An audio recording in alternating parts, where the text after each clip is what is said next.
And Do you? Yeah, very much so. Sure, there's a spirit who, I mean, when you pass away in this country, in this world, in this planet, perhaps the spirit is stuck over here for some reason, and it just doesn't get to the next world, wherever that next world is. So it's interesting. Back in the day, I used to present a paranormal show, and so you would know.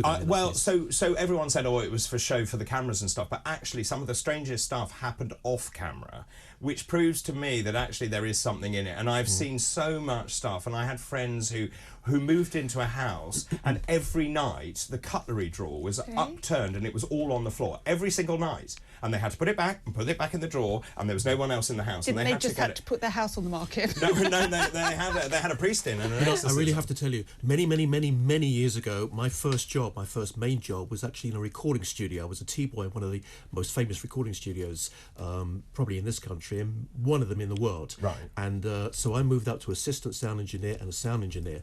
But sometimes when we would actually do things on the desk, the big main desk with your faders and your buttons and your all different types of sound effects, I would specifically, and other people would do this as well, specifically put something on or off, and literally within 30 seconds later it would turn off or turn back on.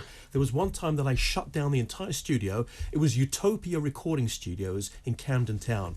In the late 70s and 80s, it was probably the top 3 of recording studios: Abbey Road and Air and maybe Townhouse. So anyone who remembers that's going back to many years ago, a bit of history there. And I remember shutting down one of the main studios. It was 4 o'clock in the morning. I was the last one to leave. I went out and I heard music coming again from that studio. And I went back in there, and there was nothing, and I turned it all back on, and as I walked out again, and it's not the ears ringing. And there was another studio which I worked at, Psalm West Recording Studios, where they actually did the single Band-Aid. Yes. Do They Know It's Christmas? And George Michael was there, and everyone was there. Everyone went in. So I moved there 3 or 4 years later. Again, this was an old church. Oh, it was following you. It was an old church. It was following a lot of people. And it was actually where Bob Marley used to live, in that particular building over there. And the old church was that many people cited this, that they saw an old monk from hundreds of years ago just walking through the wall late at night. I've got so many stories to tell you, but I feel we ought to get on with the papers. So let me refer you to the Sunday Times very, very quickly over here. You picked it up, so I'm not going to read it again, but I don't believe, let me go straight into my monologue, I don't believe that the Tories are going to lose all of those seats. And it says over here, less than 98 seats, of which the Labour Party are going to get 286 seats of majority. I don't believe it. Now, I'm old enough to remember... Why don't you believe it? Yeah. Well, because I'm old enough to remember that the phenomenon which took place in May 1997. So am I. So we all know... Oh, sorry. No. Not the doctor. She definitely is. And I actually, I was working in that particular general election. I was a candidate, believe it or not. Were you? Yeah, I don't remember the party, but I'm sure you do. But I do. Yeah. It was actually with Sir James Goldsmith's referendum party. So I worked very closely with him, and he pushed me into standing, but I didn't really want to stand. So I stood in the actual one of the safest Tory seats.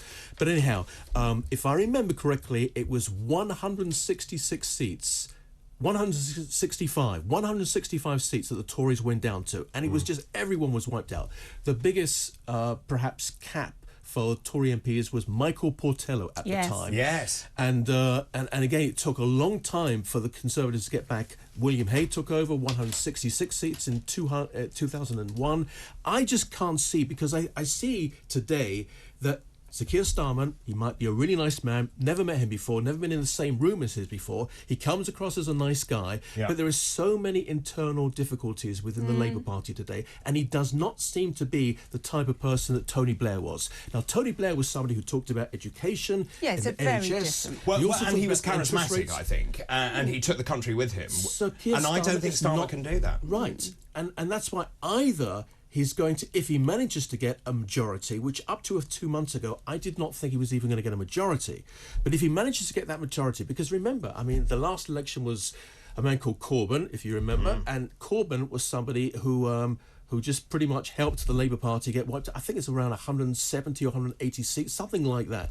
Don't recall. Of course, they've managed to get back a few for by-elections since that time. But nevertheless...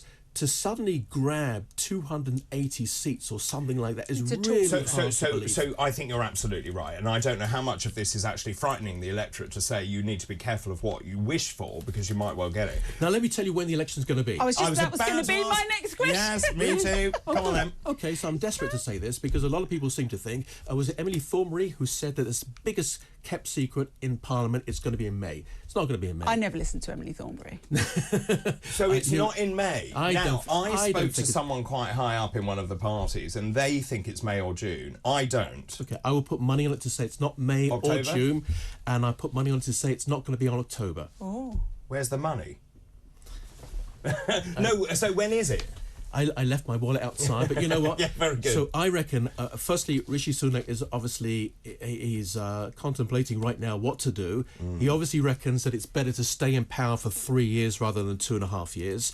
He also believes that there's a very good chance that the economy is going to have a better feel-good feeling as we get later in the year. So specifically, interest rates are going to come down, probably September. So we need that. But hang on a minute, it's not in his control, because when they lose lots of council seats, which they will on May the 2nd, I think there'll be a coup and they will try and get him out. Now, then we Big go... mistake. But, well, we go back to the question we asked yesterday. So what does Sunak do then? Does he then say, right, I'm going to stay on and try and hold that? Or does he press that nuclear button and say, right, I'm going to the country?